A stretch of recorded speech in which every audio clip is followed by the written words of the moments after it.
Peace, peace, peace, peace. How y'all doing?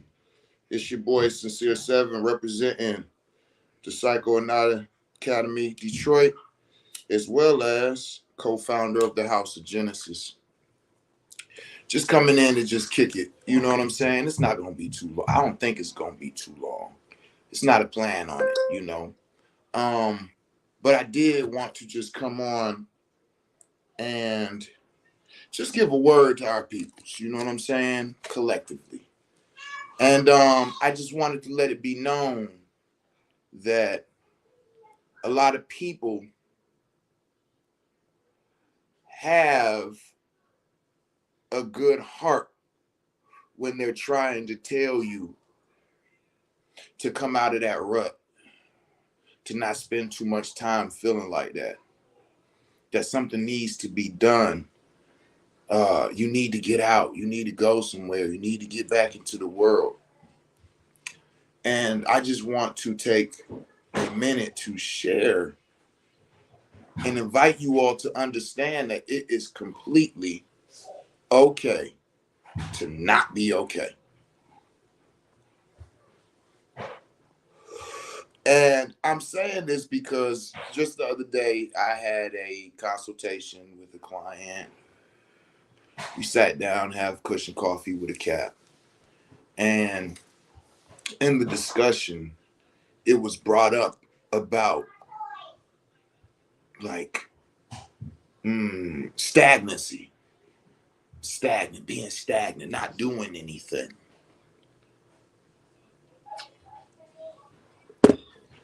And this person was saying, I know it's wrong and I know it's fucked up and I need to get up and I need to, and I let them go through, what they were going through and say what they were saying. And I'd ask them like, yo, who told you that it's not okay? Matt, SV, supervillain shit, baby. 6 Mile Mac, my guy. Who told you it's not okay to not be okay? Who told you you can't mourn? Who told you you can't be sad? Who told you you can't be depressed? Who told you you can't sit in your room for 2 to 3 weeks not doing nothing? I'm not sure who's telling y'all this, but let me tell y'all that they wrong. And they coming from a good place. You know what I'm saying? But they're wrong. So dig this. You ever been watching a movie and this movie is hilarious and you're laughing throughout the movie, and maybe an hour in somebody comes in and says, hey, that's enough. You got to stop laughing. You got to come out of that. Don't stay there too long. Wait, what the fuck what are you talking about? This shit funny as hell. It's another 30 minutes gone. Like, man, close my door. Think about that the same way when it comes to sad emotions. Why would I tell you you need to get out of that? Why would I tell you, come on, let me take you out for a drink. We gonna get you through this into something else. We gonna change this vibration. We are here, spiritual entities in physical existences, to experience.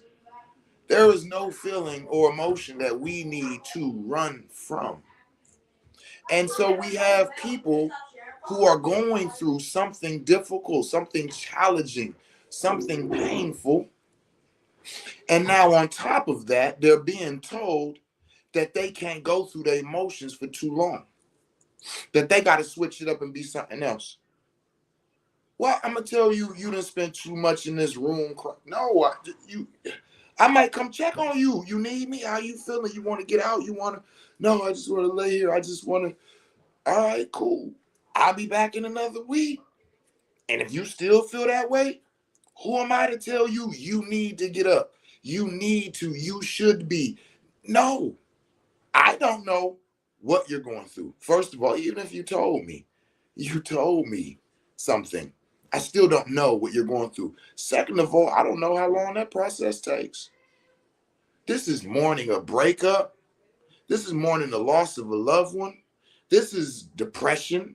This is being sad that you've been a mother for 3, 4 years straight. You haven't had a break, and now you just need some time to cry, to go in your room and close the door. Hopefully, you got a support system, and they shouldn't be rushing you. If y'all got to stay there for 2 weeks to a month, shit. Okay, she been doing it 3 years. If you have the capacity and ability to respond to that, then that's where you should be doing. People telling somebody you need to come out of that. You need to get over that. You need to move on. No, you need to hold space for me. Or shut the hell up and leave me alone. That's one of the worst things ever, is to tell somebody that they should not be in the space that they're in. They should not be sad. They should not be depressed. They should not be challenged. They should not be afraid. A lot of y'all don't know how to encourage people correctly. Encouragement is not forcing. It's inspiration. I'm going to inspire you. I'm going to have something out of my spirit developed and transferred to you, usually through verbal, that will give you some of this spirit, that will give you the ability to motivate a little bit. And if not, so be it. Then I need to move on. And then I said, if a caterpillar goes into a cocoon, should his other caterpillar buddies come and take him out and take him to the bar? Like, nah, you need to get over this. I don't know what this is you going through. You starting to cover yourself up with a shell and all that. Let me snatch that shit off, man. Come on, man. Here, have a drink. Get some milkweed. You stop at the growth and development that's taking place. I told my client, like, yo, I disagree. Doing nothing is 100 times better than doing the wrong things. And a lot of time people is doing the wrong things just because somebody telling them they supposed to be doing something. Those people don't understand your growth and development. They don't understand your story. They don't understand what you're going through. That's like an animal that sleeps day and night telling the bear, hey man, it's been a week. You need to get up. You know what I'm saying? That's like a pigeon telling the owl, hey man, wake up, man. It's all type of food out here. Get up. These people don't understand what you going through. And another thing, this whole, it's wrong to do that. It's a disservice, this and that, right? Like, we need to do, and we need to be, and we need to, this experience belongs to you. That's it. A lot of people have judgment over other people's experiences. I made a analogy the other day about a chick who kind of went down a different path, you know, hung out with the wrong type of dudes, and now she robbed niggas at gunpoint.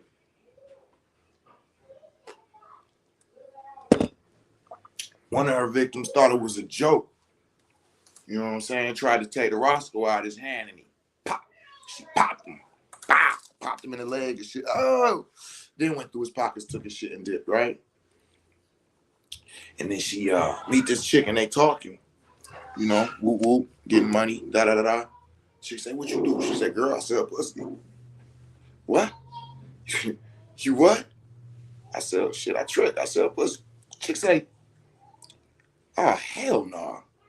I could never do that shit.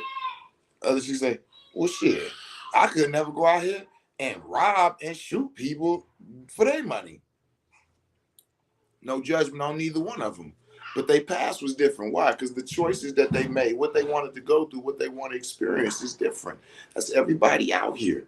So with that being said, nobody knows somebody else's story. We might have heard. We might have got snippets. But listen, this experience belongs to them. So we never know. Peace, baby. I see you. So we never know. So you need to give people that consideration. So to rush somebody's process of mourning, to rush somebody's process of depression, whatever it might be, is the same thing as snatching that cocoon off, saying, man, that motherfucking caterpillar been in there for a month, man, it should be time to come out, and just start snatching it off. What do you think is going to happen to that? When that egg hasn't hatched, you like, man, shit, I've been waiting for forever. Hold on, give me a spoon. Let's get this bird out and start tapping on that shell. What you think gonna happen? You think the bird finna come out like, oh man, thank you so much. I was ready to come out. I just, I just needed some motivation. No, not at all. No, you're gonna kill that. You're gonna throw off some type of growth and development. You're gonna throw off whatever's part of that process. That divine timing. The divine timing is just that, it's divine. It doesn't need no assistance. Nobody else needs to tell anybody else, okay, it's been long enough. You've been mourning long enough. Think about them people who don't mourn at all or long enough, and then later on things start to affect them and they just out of nowhere start tripping and doing wild shit. Why? Because they weren't allowed to go through that process. Think about youths who become stars real early. Notice how their lives be. Why?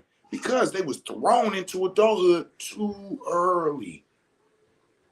Just like when a person deep dives, they got to come back up out that water in sections. They got to stop like every 50 feet for 3 to 5 minutes, then go another 50 to 100, stop. If they just come all the way up, and they explode their whole shit. You know what I'm saying? So that's what I'm saying. It's a process to everything. And individuals going through it, they'll know when the process is over. They'll know when the depression has come to an end. Think about what depression is. I want y'all to think about what, like literally the word. In life, as we move, as we walk, as we experience, as we live, our experiences put pressure on us. And as we move, these pressures should be rotated out like you rotate your food stock, right? But sometimes some of us don't know how to relieve and release this pressure. And so it gets built up within inside of us until a time comes where we feel like we're about to explode and we get away from everything because we know something ain't right. And as we get away, we find ourselves trying to reflect on what's going on. And we start to remember. And these things that we went through that we weren't processing live in time as we was going through it, now we doing it now. And as we're doing it, we're depressurizing. It's depression. It's the things that we went through coming off of us. And the feeling that we're getting from that release of that. So it seems like a quote unquote negative or bad experience, but actually it's not. It's not. You got to think of what comes after depression. Relief. You can breathe again. Understand that depression is what you go through when you've been too strong. I'm going to say that again. Depression is what you go through when you've been too strong. Yeah. There is a such thing as being too strong. And a lot of us are so traumatized that we see it as being strong. But it's not. It's actually that we've been operating with a lack of boundaries. And we've been allowing things to be placed upon us that don't belong to us, that we shouldn't have and that we shouldn't deal with. Again, that's that pressure. So when we start to depressure, we're giving all of those things back. Depression, it seems horrible because you're watching this person in a lower state than you've ever seen them before. But you got to understand, that's what happens before the new life, the new breath, the new freedom. Think about people when they go through depression. What happens after that? what happens after they go through depression? They come out as a whole new person. Tell me I'm wrong. They come out as a whole new person. Now, what type of person depends on how they integrated that depression. That's why we be saying integration is not optional. How you integrate is. And psychedelic and entheogen experiences are not the only things to be integrated. The birth of a new baby needs to be integrated. A marriage needs to be integrated. Having surgery needs to be integrated. Finding out finding out you have a disease needs to be integrated. Finding out that you beat the disease needs to be integrated. And for sure, going through depression needs to be integrated. After depression, you need to reach out to somebody who is integration specialized and have those conversations that show you how to take that into where you're going next. But with all that being said, it is perfectly fine to not be okay. You don't have to come up out of that. It ain't been long enough. All of that stuff you hear people say, that's coming from a good space, but it's coming from a good space with a lack of understanding how emotions, feelings, and things work. Also, there's a difference in remembering and depression coming back. A lot of people are scared after going through depression to experience any type of sad or disappointment or feelings because it's like, oh shit, am I going back into that again? And they will avoid certain things, certain conversations, maybe even certain people. You have somebody you close with, but y'all was close because of somebody else, but that somebody else that brought y'all together has passed away. And now every time you see them, they go down memory lane. And it makes you uncomfortable because the thought of losing that person is something that was hard to deal with and hard to talk about. But for them, it's kind of like, oh, this is us remembering them. So you avoid that person because you're scared to feel sad. You're scared to feel anything that might give you that remembrance of the depression. Don't be. Don't be. These things, we take them out of us. Depression is taking these things out. Some of the things that we take out, we don't get rid of. Some of them, we'll put them on our shelf. And at some point, I'll come and get it. And I'll look at it. And I'll remember. And I'll even cry. And it's okay. Because that is a blessing for that individual that is passed on, for you to shed tears for them, to you to remember them, remember their name, or that person that you had something with, whatever it might be. And then you put it back on the shelf, wipe your shit up, and you get back to life. And that is normal. Now,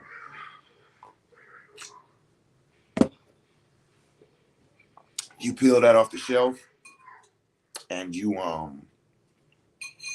sit there all day soaking in it, and then at night you grab a bottle and drink down the liquor, holding it, looking at it. And then the next morning you wake up and you sit there and you just look at it, and for 3 or 4 days you're finding now you're doing too much. Put it down, put it back, put it back. And it's okay to visit those things. Sadness is just as acceptable as happiness is. If you spend 5 or 6 days just feeling good, that shit is a blessing. Like, just legit happy, like every day, like, wow, like, yeah, hell yeah, every day is like, and you're not on vacation. This is just some shit, like you're at the house. That right there, that's a blessing. It's a blessing. For me, day 4, day 5, I can start to get paranoid. Because I know that the pendulum of life swings equally both ways. So it's like, damn, for this amount of happiness and joy and all of that, what's coming? Am I about to spend 3 or 4 days in a different energy? You know what I'm saying? So with that being said, that's what I mean when I say you can visit those things, but don't stay in them. Don't stay in them. That's not conducive to balance, and you want to keep yourself balanced, right? So when you find yourself in that, because remember, we're talking about returning to right now, not just I'm in depression, because if that's the case, then that's what it is. And that is okay. That is okay. Let me tell y'all, a lot of times there is those thoughts of suicide and self-harm and a lot of this because of the pressures of others.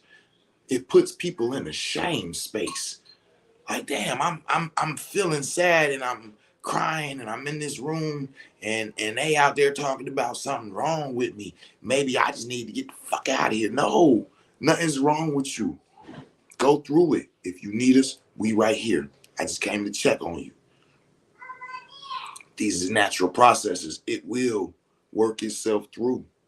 You know what I'm saying? Stay there, hold space, support, motivate, inspire, and invite. That's it. That's it. Because it's when you start getting the pressures of, all right, this long enough, something needs to change, da da da da da, blah blah blah blah. Keep in mind, that's like telling the egg it's time to hatch. A cocoon, it's time to let the butterfly out and to open those shells of that cocoon yourself. What will it most likely cause? All right, same thing when somebody's going through that self-challenge, that self-depression, that self whatever it might be. This is their experience. It's their experience. But what if they lose their job? It's their experience. Then they lose their job. Then apparently whatever that depression was that had them feeling like that, then it was deep enough for them to not care enough to bring about a full change in their life. And that's what that's going to bring about. A lot of times the change is on the other side of uncomfortability. Don't we always say that your blessings is on the other side of uncomfortability? Some uncomfortable situations are forced. Think about an individual that was probably supposed to been quit that job, probably supposed to been quit that relationship, probably supposed to been whatever it was, and not doing it has caused them to become so overwhelmed where they just shut down. And when they shut down, they lose those things. Well, that was what they were supposed to do anyway. That was why they were shut down, was because they kept holding on. The energy and the energy output was larger than the energy input. That's a parasitic relationship. When the energy output is greater than the energy input, you're dealing with a parasitic relationship, especially if there's only energy output and no energy input. So what you think is going to happen? What you think is going to happen? Of course you're going to shut down. You're depleted. That's what happens. And that parasite is going to let go of you and go find another healthy host. Because that's what parasites do. And some people parasitic and don't even know it. It's an accident. They parasitic on accident. This is how I operate. My bad. I find myself having to try to keep in mind to keep my reciprocity balanced. Because I'm like, I set it up where it's like I'm used to receiving, and I be thinking that me taking care of everything, right, is the love language enough. And it's like, no, no, just because you take care of all the bills and take care of the woo woo, don't mean that there's not other things that need to be. It's like, oh shit, okay, my bad. Let me rub your feet. 5 minutes, boy. If you don't, okay, all right. These are we human, and we are like. Remember, going back to the beginning, we all operate in different ways, and a lot of times the operational normalcy that we have within our is not what our mate is or what our family is or whatever. And this is where the conflict comes in, because the context is totally different. They telling you I love you and you like you ain't showing it. What? What do you mean? You know what I'm saying? Think about it. Because what one person sees and understands and perceives as love is not how the other person does. I lost one of my women because I didn't hit her. I would say that again. I lost one of my women because I did not hit her. And the realization later on, after the separation, after it was like, why you leave? Why you? She said, what do you mean? Because you didn't really care about me. I said, I didn't care about you. I, I felt like I did. What makes you think I didn't? And she said, because when I disrespected you and I got out of pocket, you changed the locks on me and you locked me out the house. I was like, hell yeah, because you was being disrespectful. What I supposed to do? Slap you? Yes. Yes, you were supposed to slap me and put me in my place, but you don't put me out. And I'm like, wait a minute, you would rather I hit you than put you out. Yes. In Africa, when you put a woman out, it's like anybody can hit you, anybody can have you, anybody, but when it's yours, you correct it, you check it. And I'm like, what? So you telling me my practice, if I don't hit no women, is the reason? See what I'm saying? Not understanding and having that same context involved in the situation. One person think you only love them because you ain't hitting them. I'm thinking, I'm showing you, all right, if you can't respect me, I'll change doing things for you. I'll take away the things I do for you. I'll take away the car, the crib, the blase split. You know what I'm saying? But I'm not finna beat your ass all that while. That was what was like in their mind. That would have been, I love you, right? And I'm like, damn, I get it though. Is where different cultures see things differently. You understand what I'm saying? In their culture, big brothers is like fathers. So if you sit in there and your sister get to talking out of pocket to her mother, you'll stand up and slap the shit out of your little sister. And that is acceptable there. You understand? I'm over here like, wait a minute. If you know what I'm saying, one of my baby girls was talking crazy to their mother, and her brother stands up and slaps the shit out of her, I'm gonna be very concerned, and me and him have to have a talk. We might rumble, I don't know, but that just don't seem right to me. But in their realm, it's like, no, you know what I'm saying? This is the masculine, and they keep the women. So keep in mind. So you see what I'm saying about how differences and how different cultures, different people, different religions, all of that shit. So this is where communication is so important. At it's important. You know what I'm saying? And understanding how people deal with things. You know how they see these things, right? It's perfectly okay to not be okay. To the mothers out there, the mothers who have children and that shit getting overwhelming. Yes, it probably is. It probably does. You know what I'm saying? Shout out to all the single parents, not just the single mothers. Shout out to all the single parents. Cause let me be clear, that's a difficult thing to pull off. It is. It's challenging. You know what I'm saying? And it puts a lot of weight on individuals. Remember, we talked about pressure and depressure. And if they're not depressurizing regularly, then it can cause a whole lot of pressure. And again, they need grace. Those mothers need grace. They need time. Not only has their life changed, their bodies have changed, their hormones are changing.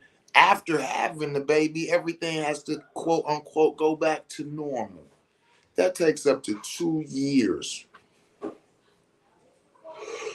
So until that child is 2 years old, that woman is going through it. Period. How can somebody say, all right, now, like, you know what I'm saying? You say, oh, that child 1 year old, girl, please. You already know they not. That's why it's like when I always say stay in your own lane. Postpartum depression is a real thing. I got 7 youth. I know what I've seen women go through. I know what I've watched. I know, like, what the fuck is going on?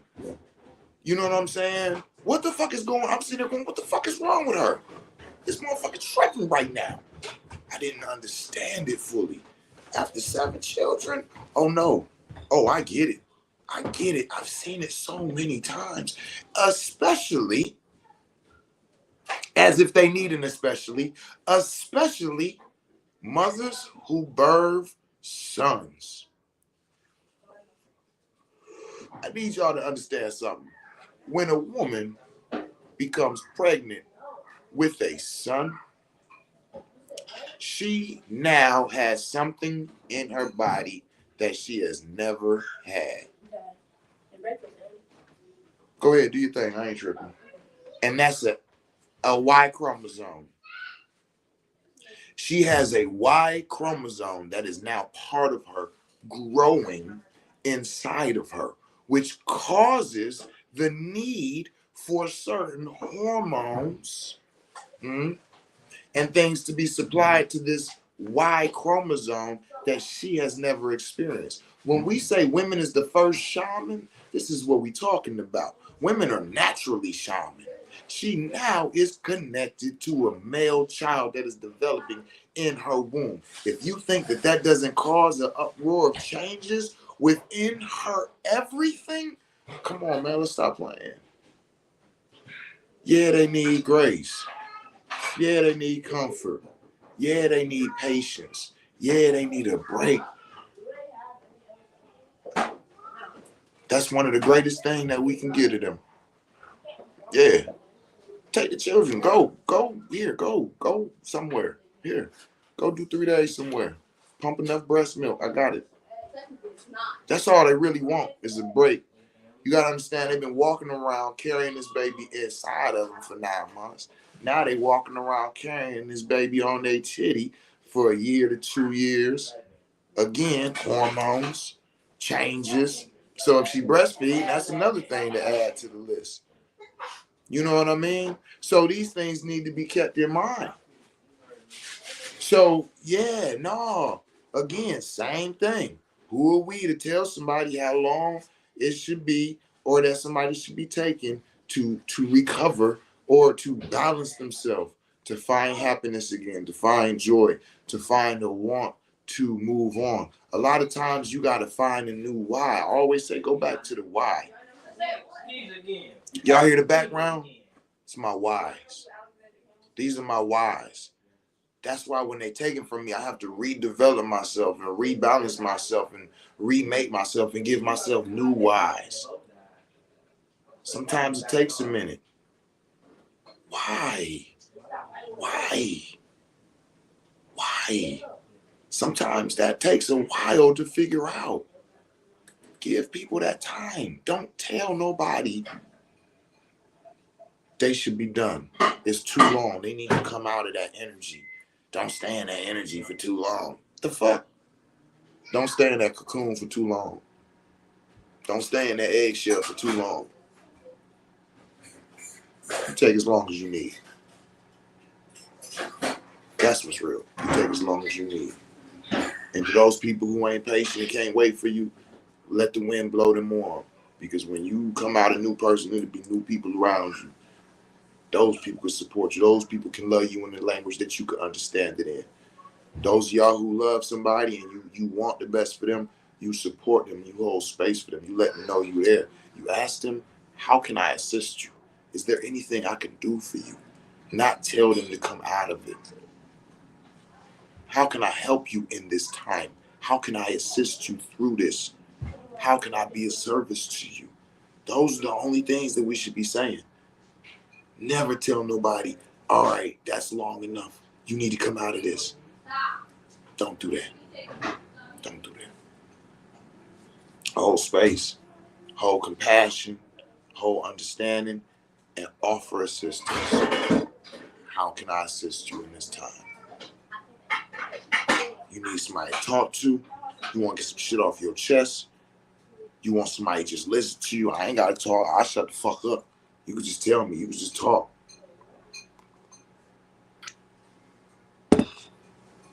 And if you say that, and they sit there and they spill everything out, hold to your word. I don't care how drastic that shit is. That'll be somebody else. You make them comfortable with letting that shit go. Don't immediately, oh, you need to, don't, see? That's why they ain't want to tell nobody. Need, should, need to, all of that. It's you know, it's like shame spaces. It's saying that whatever I'm doing is not right. And people don't need that when they're not right. They know they're not right, but they right where they need to be. And the only way we say not right is because it's not functional for them. But if they feel like they don't want to function, that's on them. Leave them be. Support them. Get them grace. Get them assistance. You know what I'm saying? That's it, y'all. It's all right to not be all right. You know, and I'm just saying because I've had so many clients that have said that to me, like, you know, yeah, I know it's wrong because I'm not, and I know it's wrong that I'm not doing this or I'm not doing that, and it's like you don't have to live for nobody but you. This your experience. I took a semester off. I know it's wrong that I did. Wait, what? What? We're too judgmental. We're too judgmental. I know they don't need to be screaming. See, gosh, they having fun. Who am I?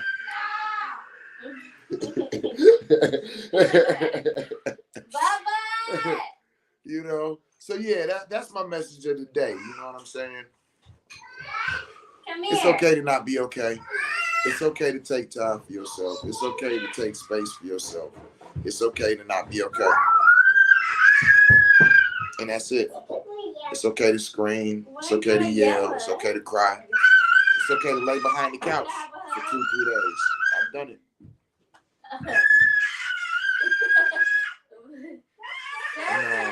With that being said, if things do get too overwhelming,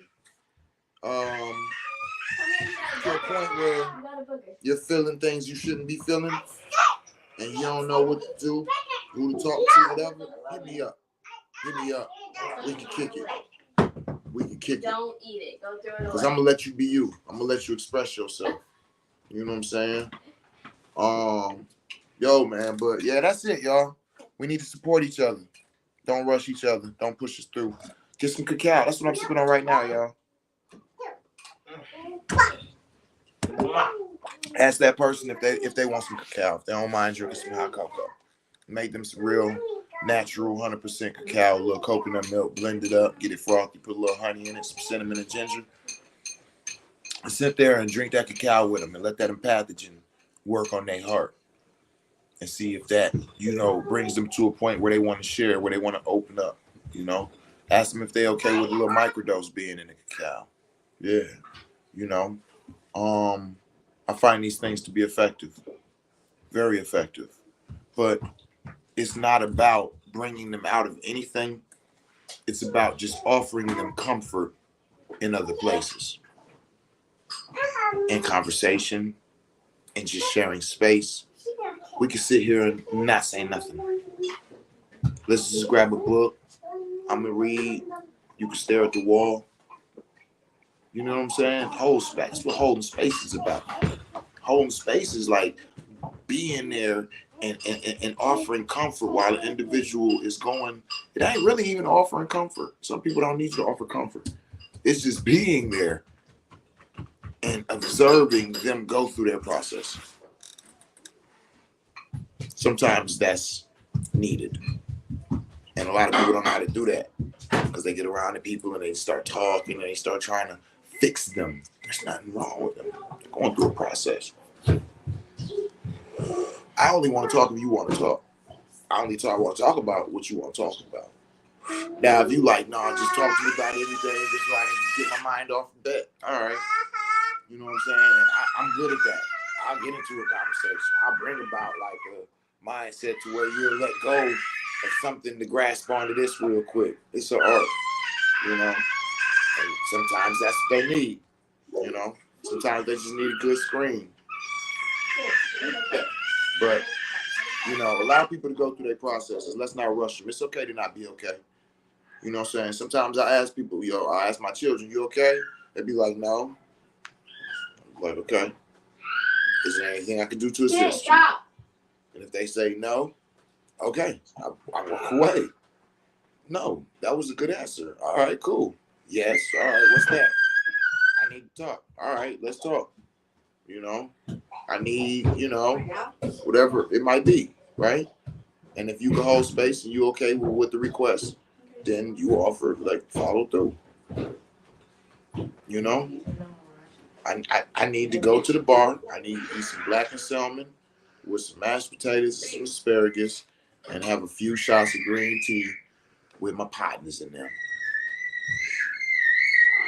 That was my thing. That was like, you know what I mean? My partners in there, they took me out to a little spot, little brewery.